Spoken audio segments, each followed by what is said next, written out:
নারায়ণগঞ্জ সহ আরো কয়েকটি জেলার রাজপথ। বুলেট ইনজুরির পেশেন্ট বেশি আসছিল। প্রথম দিকে আমরা পাচ্ছিলাম যে পায়ের দিকে গুলি, পরে আস্তে আস্তে এটা বডিতে বা মাথার দিকে আমরা বুলেট ইনজুরির পেশেন্টগুলো পাচ্ছিলাম। সুরতহাল করার জন্য পুলিশ সদস্য পাওয়া যাচ্ছিল না। হসপিটাল ডেথ হয়েছে তার দ্বিগুণ সংখ্যক আমরা পেয়েছি, কিন্তু ব্রড ডেথ রাস্তায় মারা গেছে। এদিকে তৎকালীন স্বরাষ্ট্রমন্ত্রী আসাদুজ্জামান খান কামাল বলেন, পরিস্থিতি স্বাভাবিক না হওয়া পর্যন্ত চলবে কারফিউ।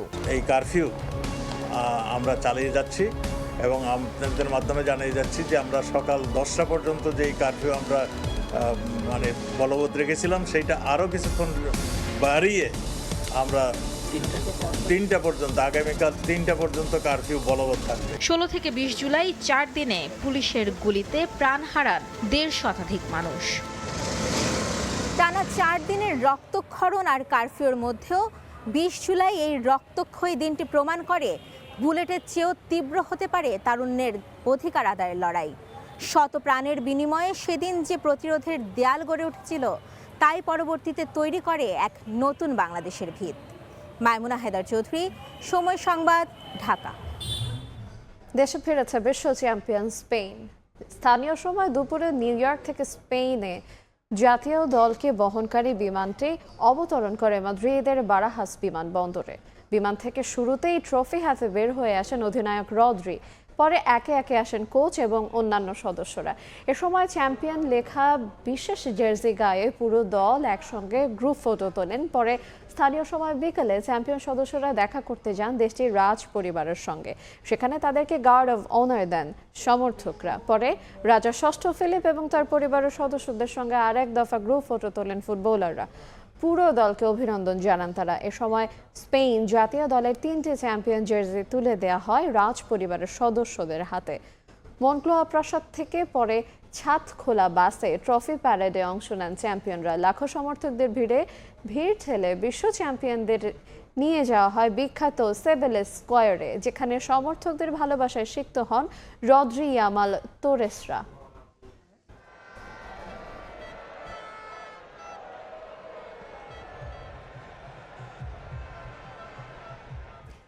আর্জেন্টিনাকে অসহায় করে 16 বছর পর বিশ্ব চ্যাম্পিয়ন স্পেন। মেটলাইফ স্টেডিয়ামে ইতিহাস গড়ল স্প্যানিশরা।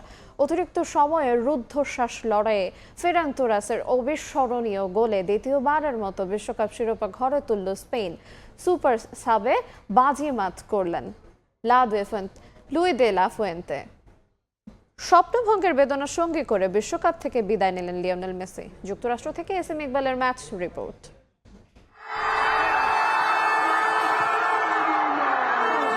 রেফারির শেষ বাঁশি, নিউ জার্সির সবুজ ঘাসে লুটিয়ে পড়ল আর্জেন্টিনা। অন্যদিকে স্পেন তখন বিশ্বজয়ের আনন্দে আত্মহারা। লুই দে লা ফুয়েন্তের হাত ধরে 16 বছরের অপেক্ষার অবসান। অমরত্বের ছোঁয়া পেলেন ফেরান তরেস, রদ্রি, লামিন ইয়ামালরা।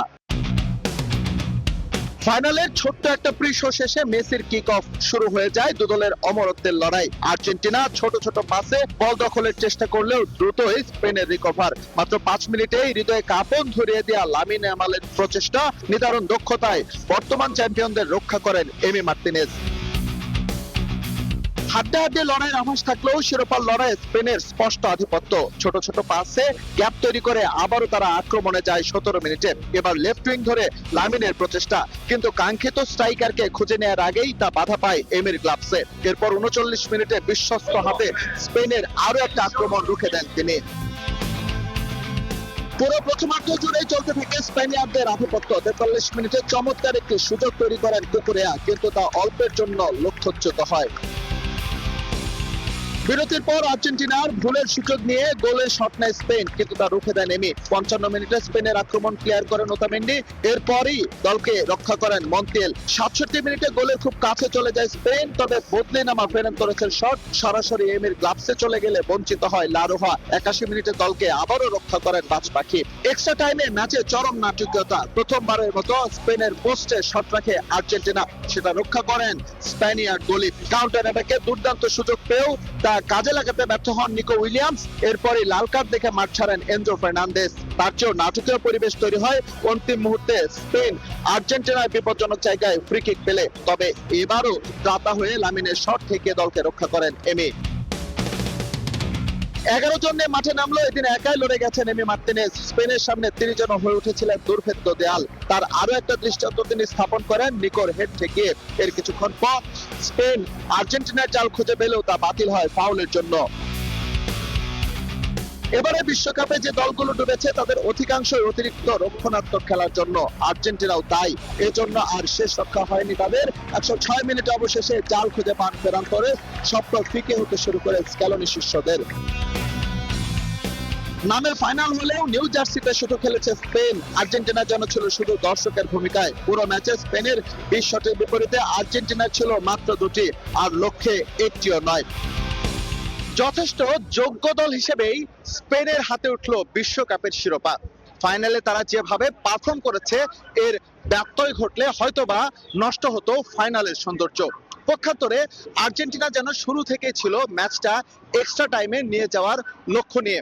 এমি মার্টিনেজ চেষ্টা করেছেন, কিন্তু শেষ পর্যন্ত তিনি ব্যর্থ হয় আরো একটা বিশ্বকাপ উদযাপন থেকে বঞ্চিত হলেন লিওনেল মেসিরা।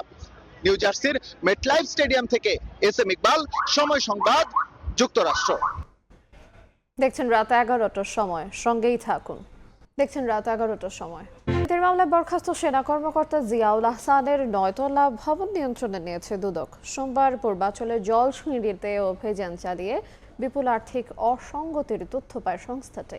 এদিকে সাবেক ভূমিমন্ত্রী সাইফুজ্জামান চৌধুরী জাবেদের গুলশানে জব্দ করা হয় 18 কোটি টাকার 2টি ফ্ল্যাট। মিলেছে দুর্নীতির নানা আলামত। 40 কোটি টাকার অবৈধ সম্পদ ও 342 কোটি টাকার সন্দেহজনক লেনদেনের অভিযোগে 2025 সালে বরখাস্ত মেজর জেনারেল জিয়াউল আহসান ও তার স্ত্রী নুসরাত জাহানের বিরুদ্ধে মামলা করে দুদক। তারা যাতে সম্পদ বিক্রি করতে না পারেন সেজন্য সংস্থাটির আবেদনে জব্দের আদেশ দেন আদালত। জব্দ তালিকায় থাকা জলছিড়ি প্রকল্পের 9তলা ভবন নিয়ন্ত্রণ নিতে সোমবার সকাল থেকে কাজ শুরু করে দুদক, যেখানে আসবাবপত্র সহ আর্থিক লেনদেনের বিপুল তথ্য মেলে। ইনভেন্টরি লিস্টটা চলছে, ওখানে যতদূর জানা গেছে ওখানে বিপুল পরিমাণ ব্যবহার্য সামগ্রী পাওয়া গেছে এবং কিছু আর্থিক তথ্য পাওয়া গেছে, যা হয়তো পরবর্তীতে আমাদের ইনভেন্টরি লিস্টটা শেষ হোক হয়তো আপনাদের জানানো যাবে বা যেগুলো তদন্ত কাজে সহায়তা করবে বলে আমরা মনে করছি। এদিকে সাবেক ভূমিমন্ত্রী সাইফুজ্জামান চৌধুরী জাবেদের গুলশানে 18 কোটি টাকার 2টি ফ্ল্যাট 2 দিন অভিযান চালিয়ে নিয়ন্ত্রণে নিয়েছে দুদকের সম্পদ ব্যবস্থাপনা বিভাগ, যেখানে দুর্নীতির নানা আলামত সহ 260 ধরনের সামগ্রী মিলেছে। সাইফুজ্জামানের জাবেদের ওখানে 2টি ফ্ল্যাট ছিল, এখানে drawing room, bedroom, kitchen room, এগুলো থেকে প্রায় 260 আইটেমের বেশি ওখানে ব্যবহার্য সামগ্রী পাওয়া গেছে। সাবেক এই ভূমিমন্ত্রীর বিরুদ্ধে 9 দেশে 10,000 কোটি টাকা অর্থ পাচারের প্রমাণ পেয়েছে দুদক। তাসলিম তৌহিদ, সময় সংবাদ, ঢাকা। রাজধানীর পল্লবী থানায় করা প্রতারণা মামলায় রিজেন্ট গ্রুপের চেয়ারম্যান মোহাম্মদ শাহেদ করিমকে আবারও গ্রেফতার করেছে পুলিশ। সকালে রাজধানীর এসএবি চত্বর এলাকা থেকে তাকে আটক করা হয়, পরে ওই মামলায় তাকে গ্রেফতার দেখানো হয়েছে। ডিএমপি জানায় 2020 সালে পল্লবী থানায় দায়ের হওয়া একটি প্রতারণা মামলায় তার বিরুদ্ধে গ্রেফতারি পরোয়ানা ছিল।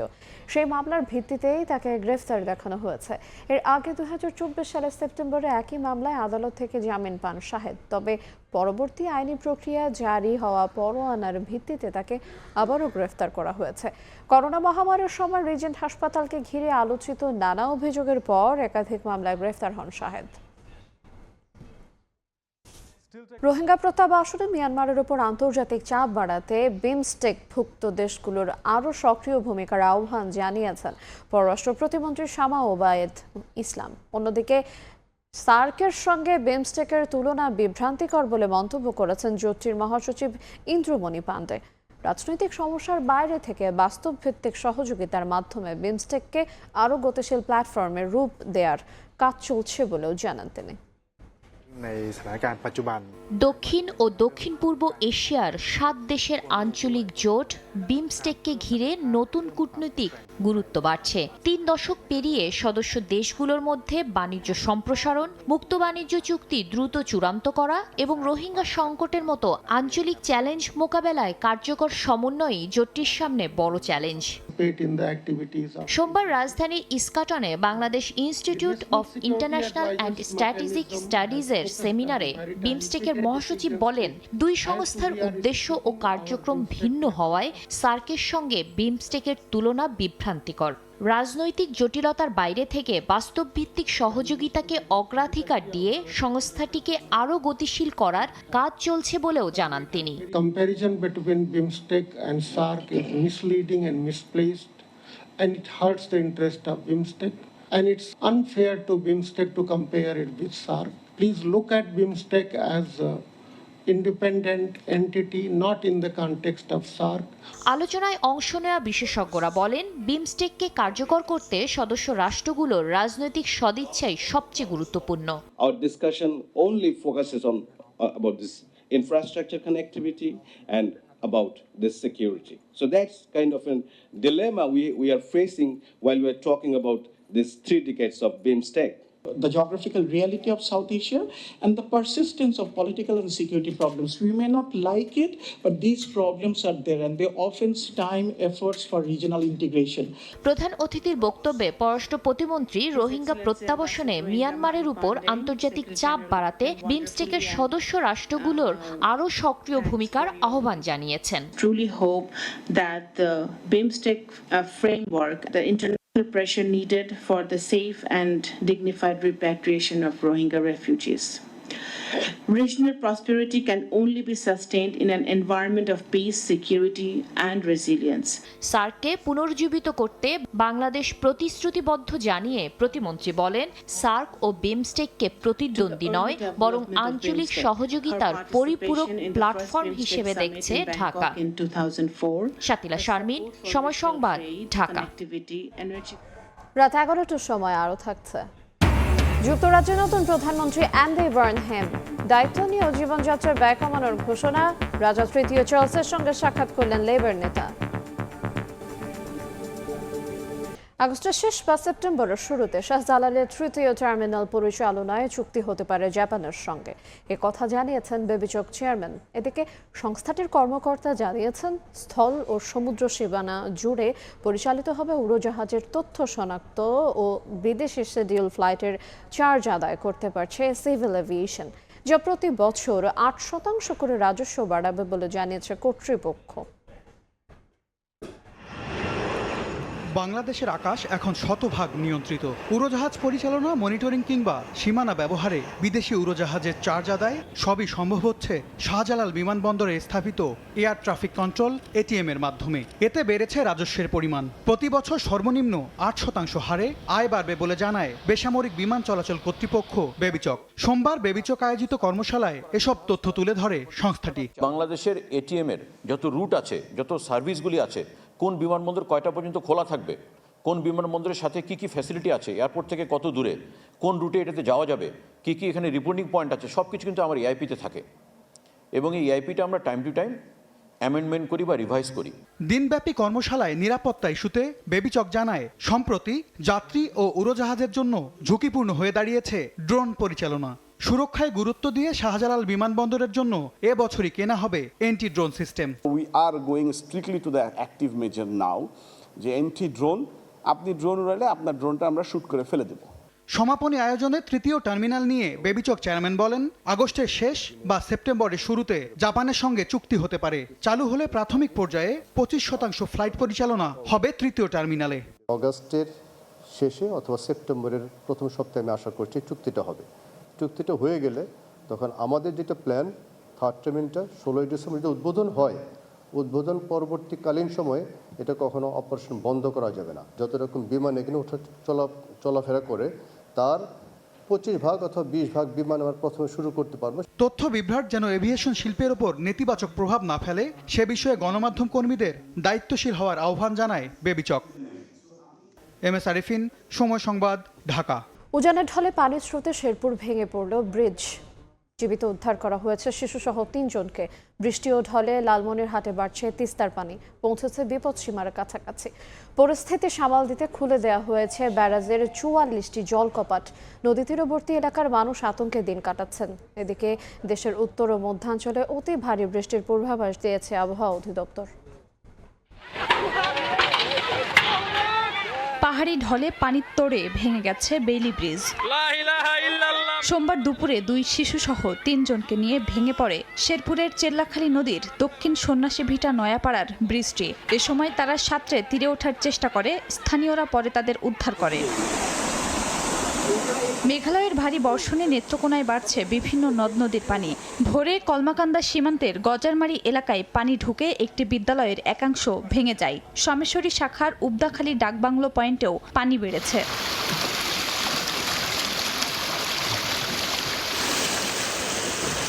উজানের ঢল আর বৃষ্টিতে বাড়ছে তিস্তার পানি। ডালিয়া পয়েন্টে ওঠানামা করছে পানি। এরই মধ্যে তিস্তা ব্যারাজের 44টি জলকাপাট খুলে দিয়েছে পানি উন্নয়ন বোর্ড। সোমবার সকাল থেকে দেশের বিভিন্ন স্থানে থেমে থেমে বৃষ্টি হয়। আবহাওয়া অফিস বলছে, ঢাকা, রংপুর, ময়মনসিংহ ও সিলেট বিভাগে ভারী থেকে অতি ভারী বৃষ্টি হতে পারে। চট্টগ্রাম বিভাগ ছাড়া আর বাকি যে 7টা বিভাগ আছে সব বিভাগের জন্যই ভারী থেকে অতি ভারী বর্ষণের একটা সতর্কবার্তা জারি করা হয়েছে। ভারী বর্ষণের সতর্কবার্তা জারি করেছি, পাশাপাশি বলেছে যে ঢাকা মহানগরীতে অস্থায়ীভাবে জলাবদ্ধতা তৈরি হতে পারে। 23 তারিখ থেকে দেশের দক্ষিণাঞ্চল বিশেষ করে চট্টগ্রাম বিভাগে ভারী বর্ষণের পূর্বাভাস দিয়েছে আবহাওয়া অফিস। খাদিজা স্বপ্না, সময় সংবাদ। দেখছেন রাত 11টার সময়, সঙ্গেই থাকুন। বিমান ভাড়া নির্ধারণকে কেন্দ্র করে থমকে গেছে 2027 সালের সরকারি বেসরকারি হজ প্যাকেজ ঘোষণা। ন্যায্য ভাড়া কত তা দিয়ে চুলচেরা বিশ্লেষণ করছে ধর্ম মন্ত্রণালয়। ধর্মসচিব বলছেন, হজ ফ্লাইটের ব্যয় নির্ধারণ হতে পারে 1,30,000 টাকা। খরচ কমলে হাজি সংখ্যা বাড়বে বলে আশা করছে হাব। বিশেষজ্ঞদের মতে যে কোনো মূল্যে কমাতে হবে ব্যয়। কাজল আব্দুল্লাহ রিপোর্টে বিস্তারিত। 2026 সালে বাংলাদেশ থেকে হজে যাওয়ার সুযোগ ছিল 1,27,198 জন হজযাত্রীর, কিন্তু একাধিকবার রেজিস্ট্রেশনের সময় বাড়িয়েও পূরণ হয়নি সে কোটা। কারণ হিসেবে বারবার উঠে আসছে আকাশ ছোঁয়া বিমান ভাড়া। তথ্য বলছে, সদ্য শেষ হওয়া হজ ফ্লাইটের ভাড়া ছিল যাত্রীপ্রতি 1,54,830 টাকা। বাংলাদেশ বিমান 2027 সালের জন্য 2 দফা ভাড়া কমিয়ে প্রস্তাবনা দেয় 1,35,000 টাকার, কিন্তু হজ এজেন্সিগুলোর দাবি ছিল আরও কমানোর। এর মধ্যে সম্প্রতি হজ ফ্লাইটের ভাড়া 1 লাখের নিচে রেখে প্রস্তাবনা দেয় ইউএস বাংলা এয়ারলাইন্স। এতে সরকারি বেসরকারি পর্যায়ে হজ প্যাকেজ ঘোষণা স্থগিত করে ধর্ম মন্ত্রণালয় ও হাব। তবে সময় সংবাদকে ধর্মসচিব জানান, আলোচনার পরিপ্রেক্ষিতে সাশ্রয়ী হজ প্যাকেজের লক্ষ্যে আগামী বছর বিমান ভাড়া কমবে প্রায় 24,000 টাকা। আমাদের হাতে হলো টোটাল খরচে 4 ভাগের 1 ভাগ। বিমান ভাড়াটা কমাতে পারলে কিছু কমে। ওনারা 1,42,000 টাকা চেয়েছিলেন, তারপরে 1,35,000 টাকা তো চিঠি দিয়েছেন, কিন্তু এটা এখনো চূড়ান্ত না। এই বিষয়ে তারা আশা করে যে আর একটু কমবে। চলতি বছরও কোটার চেয়ে হজ যাত্রী কম ছিল প্রায় 50,000। হজ অ্যাসোসিয়েশন অব বাংলাদেশ হাব বলছে, ভাড়া কমলে পূরণ হবে হজ কোটা। 1,54,000 থেকে যদি কমে যায়, এখানে আমাদের অনেক হাজি বেড়ে যাবে এবং আমাদের কোটা ফিল আপ হয়ে যাবে। শুধু ফ্লাইটের ভাড়া নয়, নিয়ন্ত্রণে আনতে হবে এজেন্সিগুলোর অনিয়ম, বলছেন বিশেষজ্ঞরা। রিলিজিয়াস অ্যাফেয়ার্স মিনিস্ট্রি কে স্ট্রেংথেন করতে হবে। হাজি বান্ধব একটা করা সবসময় এটা মাথার মধ্যে থাকা উচিত। হজ ফ্লাইটের ভাড়া কমার সিদ্ধান্ত স্বস্তি দিলেও সেবার মান বাড়ানোর লক্ষ্যে আগামী বছর সৌদি আরবে হাজিদের অন্যান্য ব্যয় বাড়বে প্রায় 1200 রিয়াল, যা বাংলাদেশি টাকায় প্রায় 40,000 টাকা। কাজল আব্দুল্লাহ, সময় সংবাদ, ঢাকা। এই ছিল রাত 11টার সময়। এরপর সময় সংবাদ দিয়ে থাকবেন সহকর্মী সাইফুল রুদ্র। ধন্যবাদ আইরিন। সময় সংবাদ নিয়ে থাকছি আমি সাইফুল রুদ্র। জুলাই সনদ বাস্তবায়ন না করলে এবার রাজপথে নামার হুঁশিয়ারি দিয়েছেন 11 দলীয় ঐক্যের নেত্রীরা। বিকেলে রাজধানীতে এক আলোচনা সভায় তারা বলেন, পুরনো সংবিধান বহাল রেখে রাষ্ট্র ব্যবস্থার আমূল পরিবর্তন সম্ভব নয়। জুলাইয়ের আকাঙ্ক্ষা পাশ কাটিয়ে গেলে পরিণতি ভালো হবে না বলেও সতর্ক করেন জোট নেত্রীরা। 2 বছর হয়ে গেল জুলাই গণ অভ্যুত্থানের, কিন্তু যে আকাঙ্ক্ষা নিয়ে রাজপথে প্রাণ দিয়েছিলেন ছাত্র জনতা, তার বাস্তবায়ন নিয়ে রাজনৈতিক অঙ্গনে চলছে তর্ক বিতর্ক। দেখিয়ে দিয়েছে আমাদের। সোমবার ইনস্টিটিউশন অব ডিপ্লোমা ইঞ্জিনিয়ার্সে 11 দলীয় ঐক্যের নেতৃত্বের আলোচনা সভায় দাবি ওঠে জুলাই সনদ বাস্তবায়ন ও নতুন সংবিধানের রূপরেখা প্রণয়নের। বর্তমান সংবিধান বহাল রেখে রাষ্ট্র ব্যবস্থার আমূল পরিবর্তন সম্ভব নয়, এমন দাবি করে বিএনপির সমালোচনা করেন জোট নেত্রীরা। বাংলাদেশে যেদিন জনগণের সরকার আসবে সেদিন এই সংবিধানকে ছুঁড়ে ফেলে দেওয়া হবে। এই সংবিধান এখন এই রাষ্ট্রের জন্য এই সংবিধান বাতিল করা, এই সংবিধান সংস্কার করা অত্যন্ত গুরুত্বপূর্ণ। রাজনৈতিক দলগুলো যদি শুধু তাদের দলীয় এজেন্ডাই বাস্তবায়ন করে এখনো, তাহলে তো আমাদের এটা বলতে হবে যে যেই সরকারটা এখন ক্ষমতায় আছে তারা জনবিচ্ছিন্ন সরকার। জুলাইয়ের আকাঙ্ক্ষাকে পাশ কাটিয়ে রাজনৈতিক হিসাব নিকাশ জনগণ মেনে নেবে না বলে হুঁশিয়ারি দেন তারা। জুলাই সনদকে বলে অবৈধ, জুলাই সনদ অধ্যাদেশকে বলে অবৈধ। জুলাই সনদ অবৈধ হলে এই সরকারও অবৈধ, এই সরকারের সমস্ত মন্ত্রী অবৈধ। অবিলম্বে সংসদে যে আপনারা সংশোধন কমিটি করেছেন তা বাতিল করুন। সংবিধান সংস্কার পরিষদ যেটা জুলাই সনদে আছে সেটা গঠন করুন। জুলাই বিপ্লব আমাদের এমনই একটা নতুন বাংলাদেশ গড়ার স্বপ্ন দেখিয়েছে যে এই স্বপ্ন বাস্তবায়নের জন্য আমাদেরকে কি করতে হবে, জুলাই জাতীয় সনদ বাস্তবায়নটা এখন আমাদের সময়ের দাবি। এ সময় জুলাই শহীদদের প্রতি সুবিচার নিশ্চিত করার দাবি জানান জোট নেত্রীরা। যখন আমরা দুর্নীতিমুক্ত। রৌনক নিয়ন্তা, সময় সংবাদ, ঢাকা। পেশাজীবী হিসেবে ব্যারিস্টার জমির উদ্দিন সরকারের মতো কর্মদক্ষতা ও ন্যায়পরায়ণতা অনেক আইনজীবীর মধ্যে অনুপস্থিত বলে মন্তব্য করেছেন প্রধান বিচারপতি জুবায়ের রহমান চৌধুরী। সুপ্রিম কোর্ট আইনজীবী সমিতি আয়োজিত শফিউর রহমান মিলনায়তনে সদ্য প্রয়াত সাবেক রাষ্ট্রপতি ব্যারিস্টার জমির উদ্দিন সরকারের স্মৃতিচারণ অনুষ্ঠানে কথা বলেন প্রধান বিচারপতি। এ সময় আপিল বিভাগের অন্য বিচারপতি সহ উপস্থিত ছিলেন জাতীয় সংসদের deputy speaker barrister Kaiser Kamal, আইনমন্ত্রী মোহাম্মদ আসাদুজ্জামান, অ্যাডভোকেট জয়নুল আবেদিন সহ সমিতির সদস্যরা। ডেপুটি স্পিকার বলেন, 111-এর সময় গণতন্ত্রকে ধ্বংস করার যে চেষ্টা কুশীলবরা করেছিল সেই পথে বাধা হয়ে দাঁড়িয়েছিলেন জমির উদ্দিন সরকার। আইনমন্ত্রী বলেন, জমির উদ্দিন সরকারের মতো পরিমার্জিত, পরিশীলিত ও প্রজ্ঞাবান রাজনীতিক খুবই কম। তার জীবনী অনুসরণে তরুণ আইনজীবীদের পরামর্শ দেন আইনমন্ত্রী।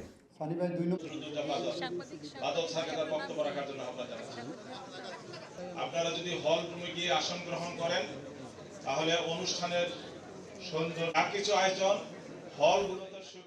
ইরান যুদ্ধের জেরে দেশের জ্বালানি নিরাপত্তা নিয়ে উদ্বিগ্ন খোদ সরকার। সকালে রাজধানীর চীন মৈত্রী সম্মেলন কেন্দ্রে এক অনুষ্ঠানে অংশ নিয়ে বিদ্যুৎ, জ্বালানি ও খনিজ সম্পদ মন্ত্রী জানান, বর্তমান সরকার দায়িত্ব নেওয়ার পর জ্বালানি আমদানিতে প্রায় $2 বিলিয়ন ব্যয় হয়েছে, যা রিজার্ভে চাপ তৈরি করছে।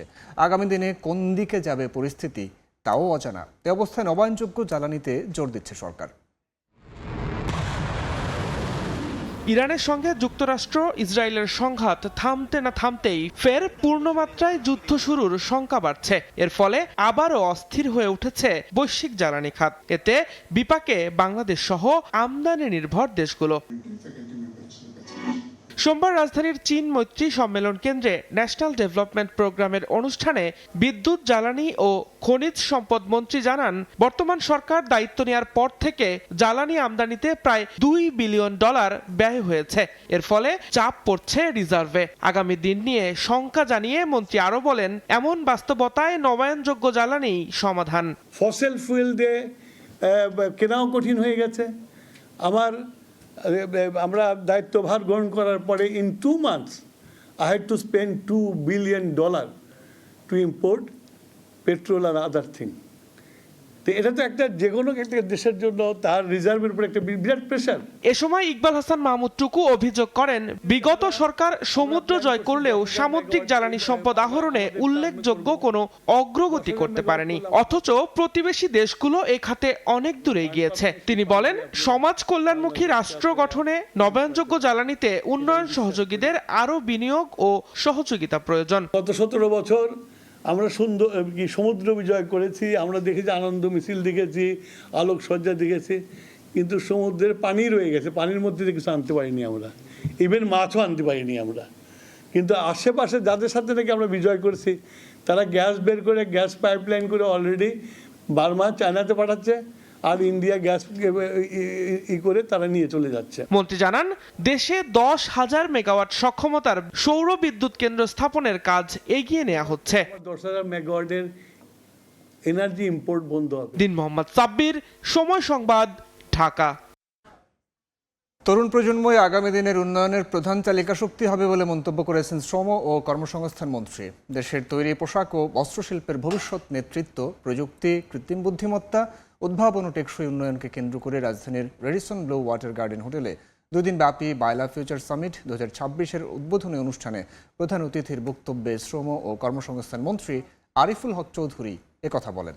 তিনি আরও বলেন, বিশ্বের সঙ্গে তাল মিলিয়ে চলতে দক্ষ, কর্মমুখী ও যুগোপযোগী জনশক্তি গড়ে তুলতে সরকার কাজ করছে। দেশের তরুণরা যেন দেশ বিদেশে তাদের দক্ষতার পরিচয় তুলে ধরতে পারে, সে লক্ষ্যে বিভিন্ন উদ্যোগ নেওয়া হচ্ছে। এই সামিট দেশ বিদেশের নীতি নির্ধারক, শিল্পনেতা, উদ্যোক্তা, কূটনীতিক, আন্তর্জাতিক বিশেষজ্ঞ ও তরুণ উদ্ভাবকেরা অংশ নেন।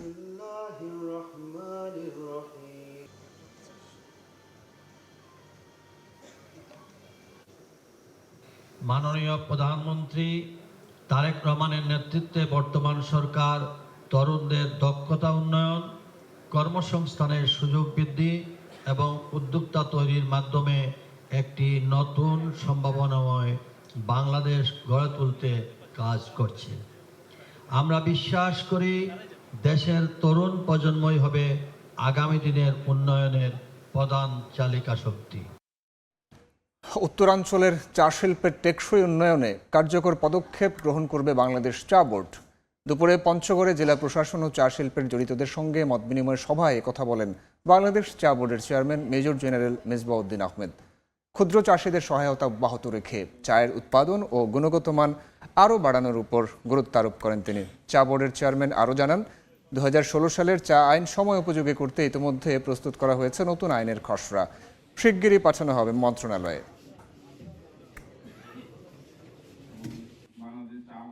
অন্যান্য অঞ্চলের তুলনায় উত্তর অঞ্চলে পার হেক্টর ফলন অনেক বেশি আলহামদুলিল্লাহ, এবং কোয়ালিটিও আগের চেয়ে অনেক উন্নতির দিকে যাচ্ছে। আইনটা ওই আমলের পর থেকে আবার 2016 সালে নতুন করে প্রণয়ন করা হয়।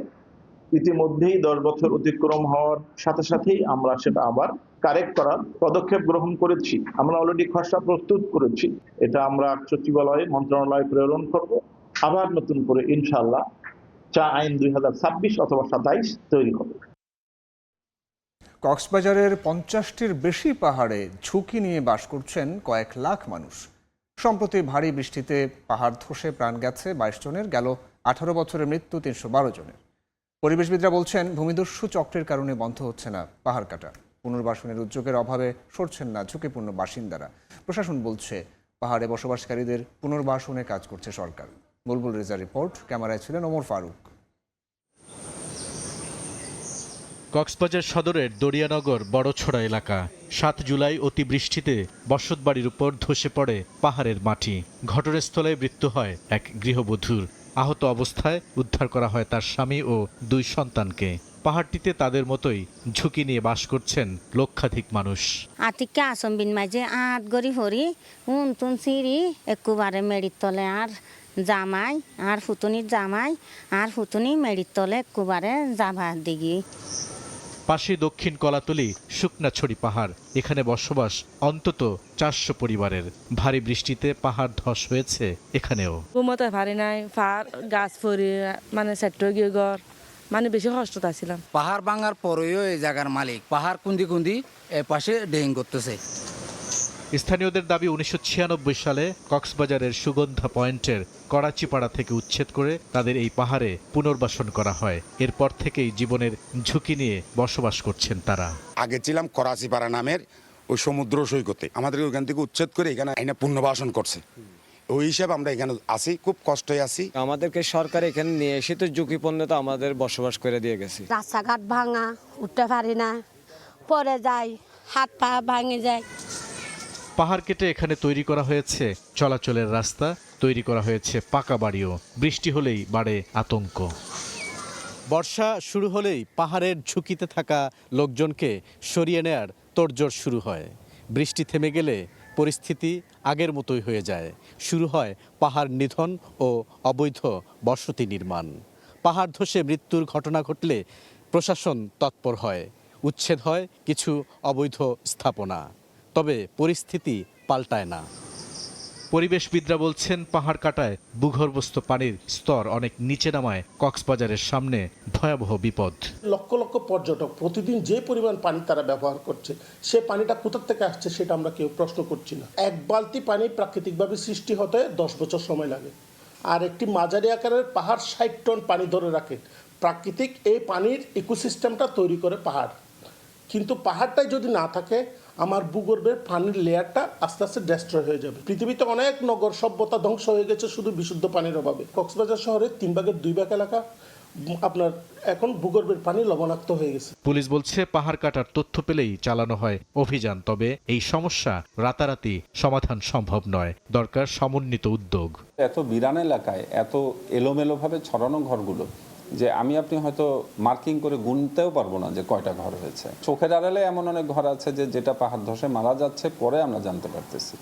তো এই বাস্তবতাটাকে বের হতে গেলে আসলে একটু সার্বিক কম্বাইন্ড একটু কাজ করতে হবে। জেলা প্রশাসক বলছেন ঝুঁকিপূর্ণ পাহাড়ে বসবাসকারীদের পুনর্বাসনে কাজ করছে সরকার। আমরা এটা উদ্যোগ নিচ্ছি যে তাদেরকে আসলে প্রকৃতভাবে পুনর্বাসনের পদক্ষেপ গ্রহণ করবেন। সম্প্রতি ভারী বর্ষণে ভূমিধসের ঘটনায় কক্সবাজার জেলায় 22 জনের মৃত্যু হয়েছে। গত 18 বছরে প্রাণহানি আরও 290 জনের। বুলবুল রেজা, সময় সংবাদ, কক্সবাজার। নিষ্কাশনের ব্যবস্থা কম থাকায় অল্প বৃষ্টিতে সড়কে পানি জমে যায় বলে মন্তব্য করেছেন ঢাকা দক্ষিণ সিটি কর্পোরেশনের প্রশাসক মোহাম্মদ আব্দুল সালাম। মতিঝিলের শাপলা চত্বরের সামনে বৃক্ষরোপণ কর্মসূচিতে তিনি বলেন, বৃষ্টির পানি খালবিলে ধারণ করার ব্যবস্থাও কম, তাই খালবিল দখলমুক্ত করতে হবে। একটু বৃষ্টি হলেই যে আজকে পানি জমে যায়, এর মূল কারণটাই হলো যে আজকে পানি নিষ্কাশনের ব্যবস্থাটা কম। এই বৃষ্টির পানি খোলা খাল বিলে যে ধারণ করব সেই সম্ভাবনাও কম, কারণ আজকে খাল বিলগুলো সব ভরাট হয়ে গেছে, না হয় দখল হয়ে গেছে। এগুলোর হাত থেকে আমাদের এই খাল বিলগুলোকে মুক্ত করতে হবে। দেখছেন সময় সংবাদ, সঙ্গেই থাকুন। দেখছেন সময় সংবাদ। প্রাকৃতিক দুর্যোগ মানেই দক্ষিণাঞ্চলবাসীর আতঙ্ক। সংকটকালীন সুপেয় পানি ও খাদ্যাভাব মেটাতে স্থানীয়রা আশ্রয় কেন্দ্রে ছুটলেও সেখানে শিকার হতে হয় অবকাঠামো সহ নানা ভোগান্তির। এখানকার ঝুঁকিপূর্ণ 5টি উপজেলার সুরক্ষায় সিপিপির তালিকাভুক্ত কর্মী মাত্র 60 জন। যদিও বিভাগীয় প্রশাসন বলছে এই পরিস্থিতি সামলাতে আশ্রয় কেন্দ্রের পাশাপাশি মজুত রয়েছে খাদ্য সামগ্রী। অপূর্ব রিপোর্ট। বন্যা কিংবা জলোচ্ছ্বাস, দক্ষিণাঞ্চলে শুধু দুর্যোগের নাম বদলায়, কিন্তু বদলায় না মানুষের নিয়তি। প্রতি বছর জোয়ারের পানি আর বন্যার করাল গ্রাসে লন্ডভন্ড হয় ঘরবাড়ি, তলিয়ে যায় ফসলের মাঠ। দুর্যোগের দিনগুলোয় এক ফোঁটা সুপেয় পানি কিংবা খাবারের জন্য চলে বেঁচে থাকার আদিম সংগ্রাম। মাথা গোঁজার ঠাঁই হারিয়ে দুর্গত মানুষের শেষ ভরসাস্থল হয়ে দাঁড়ায় সাইক্লোন শেল্টার, কিন্তু সেখানেও স্বস্তি নেই। কোথাও জরাজীর্ণ ভবন, কোথাও আবার আলো বাতাসহীন দমবন্ধ পরিবেশ।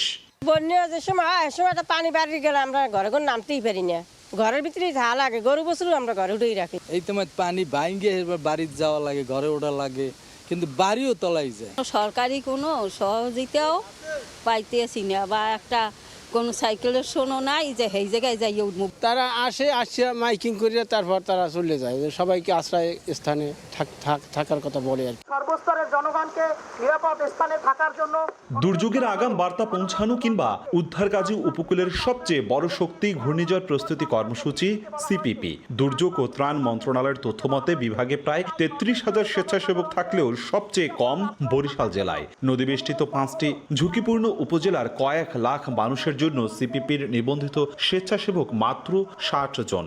ইজলা, মুলাদি এবং বাকেরগঞ্জের যে সকল আপনার দুর্যোগ প্রবণ এলাকা, এগুলো আপনার সিপিপির আওতায় আনার জন্য এ নিয়ে আমরা একাধিকবার বিভাগীয় কমিশনার মহোদয় চিঠি লিখেছেন, জেলা প্রশাসক মহোদয় চিঠি লিখেছেন। এগুলো মন্ত্রণালয়ে আমাদের আবেদনগুলো করা আছে। সংশ্লিষ্টরা বলছেন, দুর্যোগ মোকাবিলায় প্রস্তুত রয়েছে আশ্রয় কেন্দ্রগুলো, আর যে কোনো সংকটে পর্যাপ্ত মজুত রয়েছে সরকারি সহায়তা। 541টি সাইকেল সেন্টার রেডি আছে। এখানে যারা গরিব বা হতদরিদ্র যাদের আশ্রয় নেই তারা আশ্রয় নিতে পারবে, এবং সরকারের তরফ থেকে শুকনো খাবার, চাল এবং টাকা রিজার্ভ আছে। আমরা প্রতি বছর যে সকল দুর্যোগের সম্মুখীন হই বা দুর্যোগ সময়কালে আমাদের এই পূর্ব প্রস্তুতিগুলো আগেই গ্রহণ করা থাকে, যাতে দুর্যোগে কেউ কষ্ট না পায়, এই বিষয়টি আমরা নিশ্চিত করি। বিভাগীয় প্রশাসনের তথ্যমতে দুর্যোগ মোকাবিলায় বরিশাল বিভাগে 3,500 সাইক্লোন শেল্টারের পাশাপাশি মজুদ রয়েছে 470 মেট্রিক টন ত্রাণ সহায়তা। অপূর্ব অপু, সময় সংবাদ, বরিশাল। দেখছেন কুমিল্লায় চলন্ত ট্রেনে ওঠার সময় বাবা ছেলে আহত হয়েছেন। দুপুরে কুমিল্লা রেলওয়ে স্টেশনে 3 বছর বয়সী ছেলেকে নিয়ে ময়মনসিংহগামী বিজয় এক্সপ্রেস ট্রেনে ওঠেন মাকসুদুর রহমান নামে এক যাত্রী। এ সময় ট্রেন ছেড়ে দিলেও তার স্ত্রী না উঠতে পারায় ছেলে সহ নেমে স্ত্রীকে ওঠানোর চেষ্টা করেন। এক পর্যায়ে তার পা পিছলে গেলে সন্তানসহ চলন্ত ট্রেন ও প্ল্যাটফর্মের মাঝে নিচে পড়ে যান। গুরুতর অবস্থায় তাদের উদ্ধার করে প্রথমে স্থানীয় একটি হাসপাতালে ও পরে সেখান থেকে উন্নত চিকিৎসার জন্য কুমিল্লা মেডিকেলে ভর্তি করা হয়।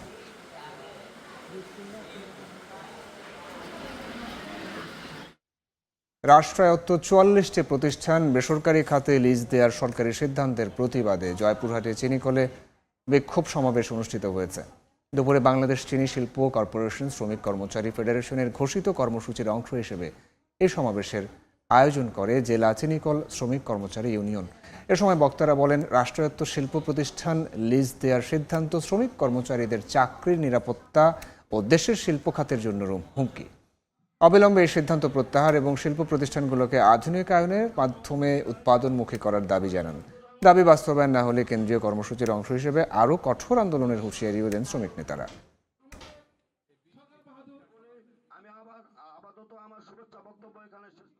ক্ষোভের মুখে পার্লামেন্ট ছেড়েছেন ভারতের প্রধানমন্ত্রী নরেন্দ্র মোদী। বেশ কয়েকটি ভারতীয় গণমাধ্যম এই তথ্য প্রকাশ করেছে। সোমবার সিজেপির পদযাত্রা কর্মসূচি ঘিরে উত্তপ্ত হয় নয়াদিল্লি। পুলিশের সঙ্গে ব্যাপক সংঘর্ষের ঘটনাও ঘটে। আটক করা হয়েছে বেশ কয়েকজনকে।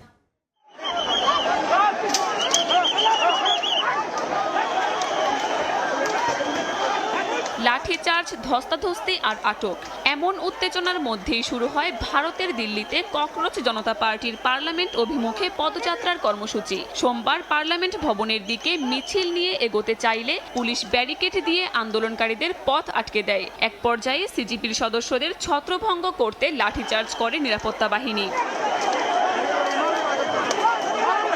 আটক করা হয় বেশ কয়েকজনকে। নারী আন্দোলনকারীদেরকেও মারধর করা হয়েছে বলে অভিযোগ করেছে সিজিপি। দুপক্ষের সংঘর্ষে পুলিশ সদস্য আহত হয়েছেন বলে জানা গেছে। তরুণদের স্বার্থে প্রয়োজনে নিজের রক্ত দিতেও প্রস্তুত বলে জানান আন্দোলনকারীরা। এমনকি শিক্ষামন্ত্রী ধর্মেন্দ্র প্রধান পদত্যাগ না করলে আত্মহত্যার হুমকিও দেন কেউ কেউ। শান্তিপূর্ণ আন্দোলনের কণ্ঠ বারবার দমিয়ে দেওয়া হচ্ছে বলে অভিযোগ তোলেন অনেকে। তবে একটি কণ্ঠ রোধ করা হলেও হাজারো নতুন কণ্ঠ তৈরি হবে বলে হুঁশিয়ারি দেওয়া হয়। এর আগে সিজিবির কর্মসূচি রুখতে ও আইন শৃঙ্খলা বজায় রাখতে যন্তর মন্তর সহ আশপাশের এলাকায় শত শত পুলিশ এবং আধা সামরিক বাহিনীর সদস্য মোতায়েন করা হয়। দিল্লি পুলিশ স্পষ্ট জানায়, এই পদযাত্রার কোনো অনুমতি দেওয়া হয়নি। কর্মসূচি ঘিরে দিল্লির বিভিন্ন স্থানে মোবাইল ইন্টারনেট বন্ধ রাখা হয় বলে জানিয়েছে গণমাধ্যম এনডিটিভি। এদিকে ভারতের শিক্ষা ব্যবস্থায় জবাবদিহি নিশ্চিত সহ 3টি শর্ত পূরণ করা হলে অনশন ভাঙবেন বলে জানিয়েছেন শিক্ষাবিদ ও পরিবেশ কর্মী সোনম ওয়াংচুক। 20 দিনের বেশি সময় ধরে অনশনে থাকা ওয়াংচুক দিল্লির সাফদারজং হাসপাতালে থেকে হাতে লেখা এক চিঠিতে এ ঘোষণা দেন।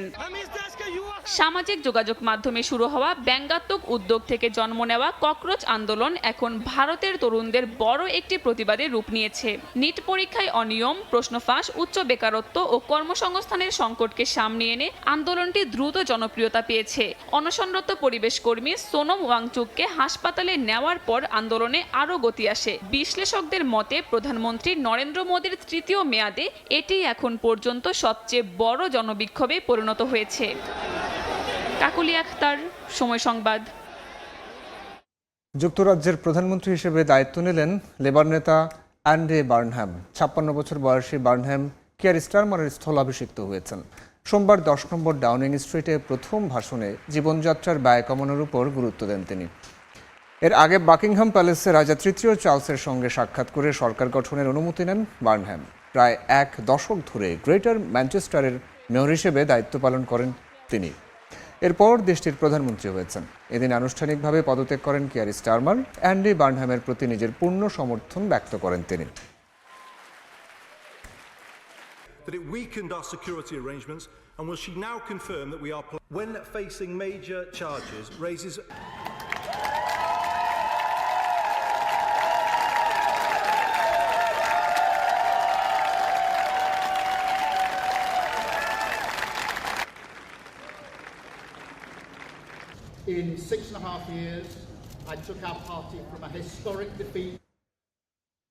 দেখছেন সময় সংবাদ, সঙ্গেই থাকুন। রহস্য উন্মোচন করলেন স্প্যানিশ কোচ লুই দে লা ফুয়েন্তে। বলের কন্ট্রোল রাখার পরিকল্পনার ফুটবলাররা পূর্ণ বাস্তবায়ন করায় সফল হয়েছে স্পেন বলে তার শ্রদ্ধা জানালেন প্রতিপক্ষ কোচের প্রতি। স্ক্যালোনি ক্যারিয়ারে যা করেছে তা নিয়ে গর্ব করা উচিত বলে মত তার। শিরোপা জয়ের পর উচ্ছ্বসিত ডিফেন্ডার কুকুয়েরা। তিনি জানান, কোথায় কোচের ছবি ট্যাটু করবেন সেটা নিয়ে ভাবছেন। টানার 7 ম্যাচে ক্লিনশিট রাখার কৃতিত্ব গোটা দলকে দিলেন গোলরক্ষক Unai Simon.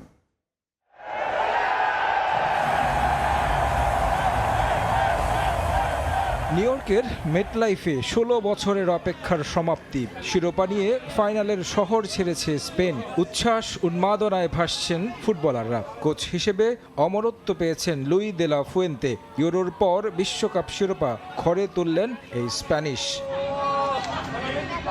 Master tactician Fuente অবশ্য জয়ের অবদান দিলেন ফুটবলারদের, যাদের বয়স ভিত্তিক স্তর থেকে গড়ে তুলেছেন নিজ হাতে। এই জয় তাদের প্রাপ্য ছিল বলে মত তার। দেখুন, তারা ভালো ফুটবলার হওয়ার আগে ভালো মানুষ। এই জয় লম্বা এক যাত্রার ফল। সবাই একে অন্যকে সহযোগিতা করেছে। শুরু থেকে একটা লক্ষ্য নিয়ে এগিয়েছি আমরা। সময় যত এগিয়েছে ভুল শুধরে পরিপক্ক হয়েছে। 2010 সালের বিশ্বকাপ জয়ের ঘটনা আমার মনে আছে। তাই গোল করার পর ছেলেদের বলেছি শান্ত থাকতে। ম্যাচ শেষে প্রতিপক্ষকে শ্রদ্ধা জানাতে ভুলেননি। বিশেষ করে আসলো লিওনেল মেসির কথা। কিভাবে এই বিশ্বসেরাকে আটকে রাখলো লা রোহারা। কথা বলেছেন শিষ্য স্ক্যালোনিকে নিয়েও। স্ক্যালোনি যা করেছে তা নিয়ে গর্ববোধ করা উচিত। টানা 2 বার বিশ্বকাপের ফাইনাল খেলা সহজ কথা নয়। সে দারুণ কোচ, তাকে শ্রদ্ধা জানাই। মেসিকে নিয়ে বিশেষ পরিকল্পনা অবশ্যই ছিল।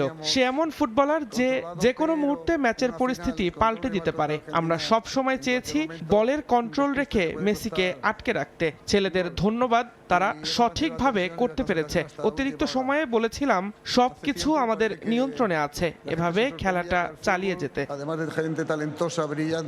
আসর জুড়ে দুর্দান্ত ছন্দ দেখিয়েছে স্প্যানিশ ডিফেন্ডার কুকুরেয়া। আগেই ঘোষণা দিয়ে রেখেছিলেন বিশ্বকাপ জিতলে কোচের ট্যাটু করবেন শরীরে। ম্যাচ শেষে কথা বলেছেন তা নিয়েও।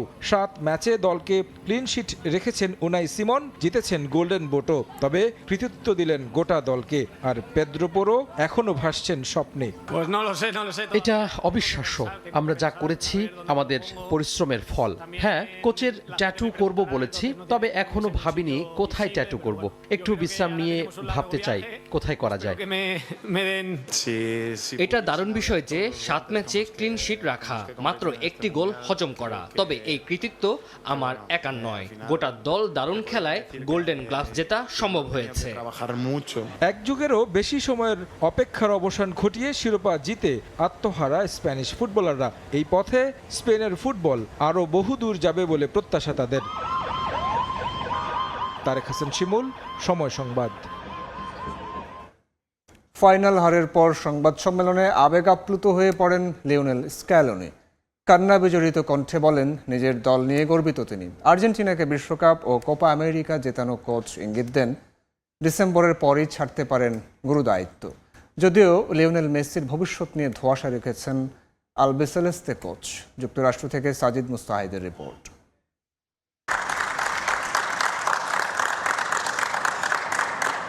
De estar en el lugar que estoy, ese lugar. টানা দ্বিতীয় বিশ্বকাপ জয়ের যে স্বপ্ন নিয়ে যুক্তরাষ্ট্র এসেছিল আর্জেন্টিনা দল, সেই স্বপ্ন পূরণ হয়নি। গ্রুপ পর্ব থেকে শুরু করে সেমিফাইনাল পর্যন্ত দারুণ ফুটবল খেলেছে আর্জেন্টিনা দল। অনেকের প্রশংসা কুড়িয়েছে, হয়েছে সমালোচনাও। কিন্তু ফাইনালে দুর্দান্ত এক স্পেন দলের সামনে মুখ থুবড়ে পড়ে লিওনেল স্ক্যালোনির সব কৌশল। বিশ্বকাপ ফাইনাল হারের পর আবেগ আর নিয়ন্ত্রণ করতে পারেননি Lionel Scaloni. Soñado para todos. আমার খুবই কষ্ট হচ্ছে, তবে এটাও জানি ছেলেরা মাঠে নিজেদের সর্বস্ব উজাড় করে দিয়েছে। এই দলটার প্রতি আমি চিরকৃতজ্ঞ। সত্যি বলতে স্পেনই ভালো খেলেছে, তবু এই দল যা করেছে তা নিয়ে আমার অসংখ্য গর্বের স্মৃতি থাকবে। আমরা যা অর্জন করেছি সেটার যথাযথ মূল্যায়ন করা উচিত। আজ আমরা দেখিয়েছি কিভাবে হার মেনে নিতে হয়। আমরা ম্যাচ হেরেছি এবং সেটি মেনে নিচ্ছি, কিন্তু তাই বলে এতদিন ধরে যা করেছি তা ভুলে যাওয়া যাবে না। soñado. লিওনেল স্কালোনি কথা বলেছেন তার ভবিষ্যৎ নিয়েও।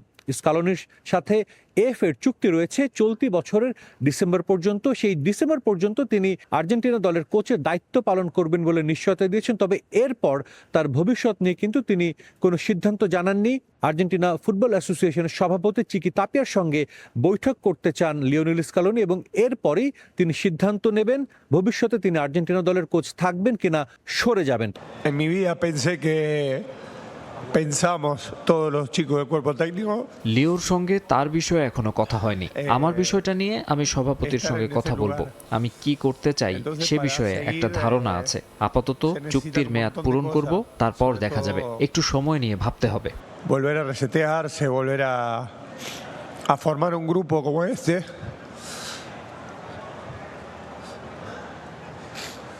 আর্জেন্টিনা দল তাদের ইতিহাসের সবচেয়ে স্বর্ণালী সময় কিন্তু পার করেছে লিওনেল স্কালোনি এবং লিওনেল মেসির এই জুটির সময়। যুক্তরাষ্ট্র থেকে সাজিদ মুস্তাহিদ, সময় সংবাদ।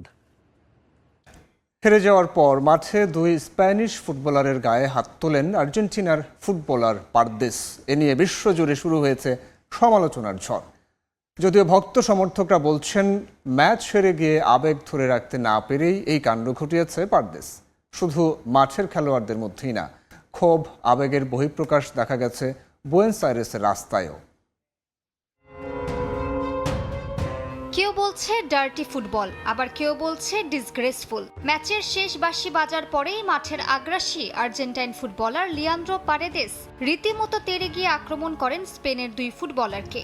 স্প্যানিশ ডিফেন্ডার এরিক গার্সিয়ার সঙ্গে বাকবিতণ্ডার এক পর্যায়ে তাকে ঘুষি মারেন। সতীর্থকে বাঁচাতে থিয়াগো আলমাদা গাভি এগিয়ে আসলে তাকেও ধাক্কা দিয়ে সরিয়ে দেওয়ার চেষ্টা করেন এবং পারেদেস গাভির মুখে আঘাত করেন। একজন আন্তর্জাতিক মানের খেলোয়াড়ের আচরণ কেন এত উদ্ধত্তপূর্ণ তা নিয়ে উঠেছে সমালোচনার ঝড়। এ ধরনের ব্যবহার খেলার সৌন্দর্য নষ্ট করে বলে মতামত তাদের। যে পারেদেস আলবিসেলেস্তেদের হয়ে ম্যাচে কোনো কিছুই করতে পারেননি, তার আচরণ এমন কেন হবে প্রশ্ন দর্শকদের। শুধু পারেদেসই নয়, লাল কার্ড পেয়ে মাঠ ছেড়ে যাওয়ার সময় মাইক্রোফোনে লাথি মারেন এনজো ফার্নান্দেস। তবে আবার অনেক ভক্ত সমর্থকরা বলছেন ম্যাচ হেরে চূড়ান্ত আবেগের বহিঃপ্রকাশ করেছেন পারেদেস। আর্জেন্টিনা বিশ্ব চ্যাম্পিয়ন না হতে পারলেও মাঠে উপস্থিত আর্জেন্টাইনদের মেসি মেসি ধ্বনিতে ছেয়ে যায় মেটলাইফ স্টেডিয়াম। আর সে সময় নিজের চোখের পানি আর ধরে রাখতে পারলেন না লিওনেল মেসি। আবেগ যতই থাকুক না কেন, ফুটবলের লিগেসি বলছে খেলোয়াড়দের এমন আগ্রাসী আচরণ পুরোপুরিভাবে স্পোর্টসম্যানশিপের বিপরীত। মাঠের আর্জেন্টাইন খেলোয়াড়দের মতো এই একই ধরনের আবেগ দেখা গিয়েছে বুয়েন্স আইরেসেও। স্পেনের বিপক্ষে এমন শোচনীয় পরাজয় কোনোভাবেই মানতে পারছেন না আলবিসেলেস্তে সমর্থকরা। বুয়েন্স আইরেসের ওবেলিস্কি এলাকায় জড়ো হন হাজারো সমর্থক। এক পর্যায়ে পরিস্থিতি উত্তপ্ত হয়ে ওঠে। পুলিশকে লক্ষ্য করে ছোড়া হয় ইট পাটকেল ও বোতল। সংঘর্ষের কারণে বন্ধ হয়ে যায় আশপাশের প্রধান সড়কগুলো। তবে এখন পর্যন্ত হতাহত বা গ্রেফতারের কোনো তথ্য পাওয়া যায়নি। এদিকে পরাজয়ের হতাশার মধ্যেও জাতীয় দলকে সম্মান জানাতে উদ্যোগ নিয়েছেন আর্জেন্টিনার প্রেসিডেন্ট হাভিয়ের মিলেই। তিনি ঘোষণা দিয়েছেন বিশ্বকাপে রানার্স আপ হওয়া দলকে সম্মান জানাতে একটি জাতীয় ছুটি ঘোষণা করা হবে। কবে সে উদযাপন হবে তা ঠিক করবেন খেলোয়াড় ও কোচিং স্টাফ। মালিহা সুহুরবার্দি, সময় সংবাদ। যোগ্য দলের হাতেই উঠেছে বিশ্বকাপের শিরোপা। ফাইনালের মহারণে আর্জেন্টিনার চেয়ে সব বিভাগেই স্পেন এগিয়েছিল বলে মনে করেন বাফুফের সভাপতি তাবিথ আউয়াল। 2030 বিশ্বকাপেও মেসি খেলবেন বলে আশা তার। ব্যক্তিগত পুরস্কার না পেলেও একক চেষ্টায় মেসি যেভাবে দলকে ফাইনালে তুলেছেন তা অন্য কারো পক্ষেই সম্ভব হতো না বলে মনে করেন বাফুফের সভাপতি। 48 দলের বিশ্বকাপ আয়োজনকে সফল হিসেবে দেখছেন তাবিথ। নিউ জার্সিতে স্প্যানিশ সাম্রাজ্যের পতন হয়েছে আর্জেন্টিনার। 16 বছর পর দ্য গ্রেটেস্ট শো অন আর্থের মুকুট পুনরুদ্ধার করেছে স্পেন। দীর্ঘ 1 মাসেরও বেশি সময় ধরে ফুটবল উন্মাদনায় বুঁদ হয়েছিল বাংলাদেশও। 23তম আসরের ফাইনালের রোমাঞ্চ ছুঁয়ে গেছে বাফুফের সভাপতি তাবিথ আউয়ালকেও। ফাইনালে আকাশী সাদা শিবিরের হৃদয় ভাঙলেও বিশ্বকাপে মেটলাইফে যোগ্য দলের হাতেই ট্রফি উঠেছে বলে মনে করেন বাফুফের সভাপতি। আই জাস্ট থিঙ্ক স্পেন আরও বেশি ভালো খেলেছে। আমার মনে হয় কেউ খারাপ খেলেছে, but I think Spain exceptionally ভালো খেলেছে in all positions and all quarters. মহাকাব্য রচনা করতে পারেননি লিওনেল মেসি, তবে আর্জেন্টিনাকে ফাইনালে ওঠার পেছনে এককভাবে যে অবদান মেসি রেখেছেন তা অন্য সবকিছুর ঊর্ধ্বে বলে মনে করেন তিনি। রেকর্ড গড়ে 2030 বিশ্বকাপেও মেসির খেলার সম্ভাবনা দেখেন তাবিথ আউয়াল। অন্য প্লেয়াররা তো টিমটাকে টেনে ফাইনালে জানতে পারে না। But if you look at মেসির কিন্তু লাস্ট 3টা ম্যাচ মানে আর্জেন্টিনাকে কিন্তু সেই কিন্তু শেষের দিকে ঘুরায় কিন্তু ফাইনালে নিয়ে আসছে। এখন আর কত একটা প্লেয়ার দায়িত্ব নিবে বা একটা জায়গায় তো ভাগ্য তো আবার সাথে দেয় না। এবারের বিশ্বকাপে একাধিক ম্যাচে প্রশ্নবিদ্ধ ছিল রেফারির সিদ্ধান্ত, তবে বিশ্বকাপের মঞ্চে রেফারিদের পক্ষপাতিত্বের সুযোগ নেই বলে মনে করেন তাবিথ। 48 দলের বিশ্বকাপের সফল আয়োজনে মুগ্ধ হলেও ভবিষ্যতে ইউরোপের কোটা কমানোর পক্ষে বাফুফের সভাপতি। কিছু প্লেয়ার থাকে যারা কিন্তু একটু এক্সেপশনাল। ন্যাচুরালি মেসি এদের মতো প্লেয়ারদের উপরে যখন কোনো অ্যাটাক আসে, ফাউল আসে, রেফারিরা হয়তো আর একটু প্রোটেক্টিভ মেজার্স নেয়। এটা বায়াস বলা ঠিক হবে না, বাট এটা হয়তো স্ট্রেচিং দ্য লিমিট। তো কোটা ইউরোপটা কমায় অন্য কন্টিনেন্টের করে যদি বাড়ানো যেত তাহলে একটু বেটার হতো। ইউরোপ কোটা কমে এলে অন্য দলগুলোর জন্য বিশ্বকাপের পরের রাউন্ডে জায়গা করে নেওয়া সহজ হবে বলে মনে করেন বাফুফের সভাপতি। আমার মনে হয়েছিল হয়তো জিততে পারবে না। পারভিন আক্তার, সময় সংবাদ, ঢাকা। অনেক কিছু তো হতে পারে, ইমার্জেন্সি। স্পেনের শ্রেষ্ঠত্ব দিয়ে ভাঙল 1.5 মাসের মহাযজ্ঞ। 104 ম্যাচে এবারের বিশ্বকাপ গোল দেখেছে 308টি। সবচেয়ে বড় জয় জার্মানির কুরাসাওয়ের বিপক্ষে 7-1 গোলে। তৃতীয় স্থান নির্ধারণী ম্যাচ ছিল হাই স্কোরিং। 6-4 গোলে ফ্রান্সকে হারায় ইংল্যান্ড। এই বিশ্বকাপে মিরোস্লাভ ক্লোজার বিশ্বকাপের সর্বোচ্চ গোলের রেকর্ড ভাঙে মেসি। পরে তাকে টপকে সবচেয়ে বেশি 22 গোলের মালিক হন এমবাপে। নকআউট পর্বে 3 ম্যাচ শেষে 10 মিনিটে এমবাপের রেকর্ড গড়েছে রানার্স আপ হওয়া মেসির আর্জেন্টিনা। তবে শেষ ম্যাচে 10 জনের দল নিয়ে স্পেনের কাছে শিরোপা হাতছাড়া হলো স্ক্যালোনি বাহিনীর। 48 দল, 104 ম্যাচ আর 3 দেশে আয়োজন। ইতিহাস গড়া বিশ্বকাপ সাক্ষী হয়েছে কত শত রেকর্ডের। শেষ বেলায় শ্রেষ্ঠত্ব দেখালো লামিন ইয়ামালের স্পেন। রাজনৈতিক প্রভাব, বিতর্কিত কর্মকাণ্ড, ইরানসহ বেশ কিছু দেশের ফুটবলার ও কর্মকর্তাদের যুক্তরাষ্ট্রের ভিসা না দেয়া নিয়ে শুরু থেকে ছিল সমালোচনা। ম্যাচ মাঠে গড়ানোর পরও ইরানের প্রতি আয়োজকদের ছিল বিমাতাসুলভ আচরণ। 104 ম্যাচের বিশ্বকাপ ছিল রোলার কোস্টার, বিশেষ করে আর্জেন্টিনা ভক্তদের জন্য। নকআউট পর্বের প্রায় প্রতিটি ম্যাচেই জয় পেয়েছে শেষ মুহূর্তে। লম্বা বিশ্বকাপে সর্বমোট গোল হয়েছে 308টি। এবারের বিশ্বকাপে সবচেয়ে বেশি গোল হওয়া ম্যাচ তৃতীয় স্থান নির্ধারণী ইংল্যান্ড ফ্রান্স। বুকাও সাকার হ্যাট্রিকে 6-4 ব্যবধানে জয় পেয়েছিল 3 লায়ন্স। বড় ব্যবধানের জয় পেয়েছে জার্মানি। রাউন্ড অফ 32 থেকে বিদায় নিলেও নবাগত কুরাসাওকে 7-1 গোলে হারিয়ে বিশ্বকাপ শুরু করেছিল 4 বারের চ্যাম্পিয়নরা। তাছাড়া কাতারের বিপক্ষে 6-0 গোলের জয় পেয়েছিল কানাডা। 2014 থেকে 2026 12 বছর একটা রেকর্ড ছিল অক্ষুণ্ণ। বিশ্বকাপে সবচেয়ে বেশি 16 গোলের মালিক ছিলেন মিরোস্লাভ ক্লোজা। এই রেকর্ড কে ভাঙবেন, মেসি নাকি এমবাপে? এই প্রতিযোগিতাও শুরু হয় বিশ্বকাপের প্রথম ম্যাচ থেকে। আলজেরিয়ার বিপক্ষে প্রথম ম্যাচে হ্যাট্রিক করে এলেমটেন জানান দেন বয়সের ভারে নত নন, বরং শানিত তিনি। ছুঁয়ে ফেলেন ক্লোজাকে। পরের ম্যাচেই জোড়া গোল করে ভাঙেন বিশ্বকাপে সবচেয়ে বেশি গোলের রেকর্ড।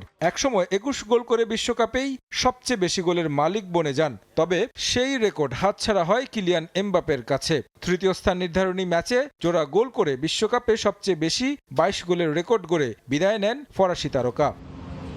অনেক আশা আর স্বপ্ন দেখিয়ে শেষ বিশ্বকাপ খেলতে আসা পর্তুগিজ মহাতারকা ক্রিস্টিয়ানো রোনালদোর যাত্রা শেষ হয় রাউন্ড অফ 16-এ, যেখানে লামিন ইয়ামালের স্পেনের কাছে হেরে বিদায় নিতে হয় তাদের। এই বিশ্বকাপ বিদায় জানিয়েছে আরও বেশ কিছু মহাতারকার। ব্রাজিলের নেইমার, ক্রোয়েশিয়ার সোনালী প্রজন্মের অন্যতম তারকা লুকা মদ্রিচও খেলেছেন শেষ বিশ্বকাপ। বেলজিয়ামের রোমেও লুকাকু সহ অনেকে। তবে এই বিশ্বকাপ স্মরণীয় হয়ে থাকবে বিশ্বকাপ জুড়ে মেসির অসামান্য পারফরমেন্সের পর ফাইনালে নিষ্প্রভ থাকা, সেই সাথে লা রোহাদের বিজয় গাথার জন্য। তারেক হাসান শিমুল, সময় সংবাদ। এ পর্যায়ে শীর্ষ সংবাদগুলো জানাবো আরও একবার। ফ্যাসিস্ট বিতাড়িত হবার পর আত্মপ্রকাশ করে গুপ্তবাহিনী। প্রশাসনের কাজে বাধা দিচ্ছে সুপ্ত ও স্বৈরাচারী লোকজন। শরিকদের সঙ্গে বৈঠকে প্রধানমন্ত্রী, রুখতে ঐক্যের ডাক। জুলাই হত্যা মামলায় মৃত্যুদণ্ডপ্রাপ্ত আসাদুজ্জামান কামালকে ফেরাতে ভারতকে চিঠি। ইতিবাচক সাড়ার আশা ঢাকার। মিয়ানমার সীমান্তে কাঁটাতারের বেড়া দেওয়ার প্রস্তাব। এবং গুমে অভিযুক্ত সেনা কর্মকর্তা জিয়াউলের জলসিঁড়ির বাড়িতে দুদকের অভিযান। আদালতের নির্দেশে নিয়ন্ত্রণে নিল 9তলা ভবন। প্রতারণা মামলায় রিজেন্টের শাহেদ ফের গ্রেফতার।